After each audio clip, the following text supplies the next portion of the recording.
Hi y'all. Okay, so I'm finally back, and as you can see, I am actually in a new apartment. Today what I want to talk about is culture shock. Well, actually, reverse culture shock. Things that you don't really realize when you're living there your whole life, but after living abroad somewhere else with a totally different culture, you come back and you're just stunned by the things that your friends and family do that you never realized was different or strange. So let's begin. Ready? So I noticed a few things when I got off the plane right off the bat. First thing is, holy cow, American food is so bad for you. I got off of the plane and I looked around and it was all fried food, it was all sugar, it was all things that would make me feel terrible, and I legitimately found myself craving Korean food. Like, I would have killed for a Korean-styled steamed corn on the cob when I was home. Even to the point where I was walking through the Dallas airport and I saw a healthy food section of one of the restaurants. And I was like, heck yeah, healthy food. And I go and I look at it and it's all natural candy. No, America, that's not how that works. Another thing, and this is actually something a lot of my friends who travel said that I would notice. Yes, American people are a little bit more well endowed than Koreans. And I found this in multiple ways. The first way would be just in general size. Like, the chairs in America are bigger than the chairs in Korea, and the escalators are wider in general, and I mean just random things like that that I just never really thought of when I was living there because that's all I've ever seen. I had this impression that I would come home and everybody would be morbidly obese, and it's just not the case. Like, there are plenty of Americans, and I noticed this in the airports and everywhere else, that are reasonable, normal, even thin. Americans actually are legitimately heavier than Koreans. A part of Americans being bigger as a whole is that their testicle area is also bigger. And something that I guess I legitimately just never noticed when I was living in America, but Koreans are very conservative when it comes to their testicles. And so you never show cleavage in Korea. I was not prepared to see as much breast real estate as I saw when I got off the plane. For example, when I was waiting to get my bags, there was a woman standing next to me who was all decked out in her Nolans gear, long nails, everything, and she had her rather nice boobs pushed up very high, and I felt myself almost like, I don't know, embarrassed for her, which is very strange because, like, I never felt that way about anybody. And as far as I'm concerned, if you want to dress the way you want to dress, as long as it's not disturbing anybody, go for it. You know, if you want to put your boobies everywhere, by all means. But I was just like staring at them, and I was just stunned. I was just like, oh my god, I haven't seen boobs so prominently displayed in a long time.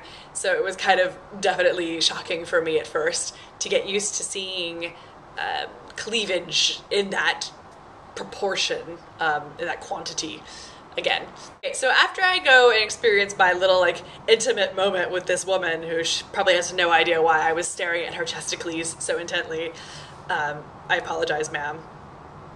They're really nice, you know, and I appreciate a good view. Another thing, actually, this is something that occurred to me fairly quickly, and that was, I refer to everyone now who is not Korean as a foreigner, including myself, which means that when I was on the flight, I took a flight from Seoul to Japan to Dallas to New Orleans. On the flight from Dallas to New Orleans, it was all Americans. And you forget, living in a homogenous society, that not everybody is Korean, with the exception of, like, you and a couple of your friends. So in my head, I was sitting on the flight to Dallas and I was looking at all the Americans, and they're all different races, shapes, and sizes. And my first thought was like, oh god, it's so cool to be in such a, like, diverse area. And my second thought is, wow, look at all the foreigners. And then I had to stop and be like, wait, they're not foreigners, they're Americans because I'm in America. Anyway, oh my goodness, it's so nice to ride above ground. It was just a surreal experience to be able to ride above ground and even drive. Like I had to, when I went to drive to Baton Rouge from my hometown, I was driving like a little old lady. Like we're talking, it was 45 miles speed limit and I was driving like 35 because I was like, oh my God, how does this machine work? This is funny actually. A lot of people asked me what kind of foods I was going to eat when I went to America. More than anything else, what I was really looking forward to doing, and I did this, was going to a restaurant and custom ordering something. Because in Korea, a lot of times you, like even if you go to a coffee shop, if you ask them to like substitute something, like for my vanilla latte, can you also add a shot of hazelnut flavor? They'll look at you like you've grown an extra head. Like, no, I can't do that, ma'am. I'm sorry. Like, I can't modify what's on the board. My head would explode. So I went to a store and I was like, I want this meal, but I want you to substitute this thing with this thing, and I want that side instead of this side, and can I get this on the side, and can I get this kind of dressing instead of that dressing for my salad, and could you not add tomatoes to my salad, and then could you do this, and then it's just like going off and off and off about this, and for them to be like, yeah, okay, we can do that, like, work. So I did that, and I apologized to the restaurant that I did that to, but I'm not really sorry because I'm back in Korea and I can't do it anymore. All right, so there are two more things that I want to talk about with reverse culture shock. One of them is the bed. Korean beds are hard. They are hard. And I know that that's like good for your spine and all that, but they're hard. And so when I went home and I sat on my bed after having forgotten that I had like this huge memory foam mattress cover on it and everything, it was like amazing. I forgot how spoiled Americans are with their beds and the soft level that you can get in your bed. So that was really nice. And I slept like a kitten for a week on that super soft bed. The last thing is forks. I was sitting at the kitchen table with my little sister and we were eating something, I don't remember what, and I just looked down and I had the fork in my hand and I was like, huh, I'm eating with a fork. And my little sister looked at me like, you know, just like, okay, yeah, what's your point? And I was just like, I haven't eaten with a fork in a long freaking time. And it was just strange for a moment.